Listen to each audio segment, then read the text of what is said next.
రాను రాను మా సోను పాపకి గారాబం ఎక్కువైపోతుంది. మోనుగాడు లేదు కదా! మోనుగాడు ఉంటే ఈమె ఏషాలు అస్సలు కుదరవు.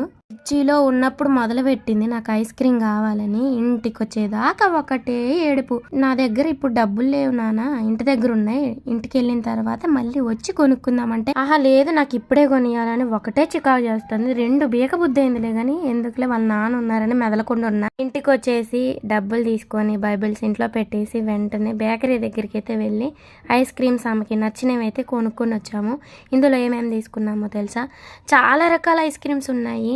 ఇవి అసలు వీటి పేర్లు ఏంటో కూడా మనకు తెలియట్లేదు. కొన్ని టేస్ట్ బాగున్నాయి, కొన్ని ఏమో అస్సలు బాగాలేవన్నమాట. ఇంకా మొత్తానికి అయితే ఒక 3 రకాలు తీసుకున్నాము. ఒకటేమో వెనిలా ఫ్లేవర్ అయితే ఒకటి తీసుకున్నాము, ఒకటేమో 10 రూపీస్ కోన్ ఐస్ క్రీమ్ తీసుకున్నాము, ఇంకొకటేమో 20 రూపీస్ది తీసుకున్నాము ఐస్ క్రీము, ఇంకొకటేమో 50 రూపీస్ తీసుకున్నాము. ఇవన్నీ తీసుకున్నాము అనమాట. మా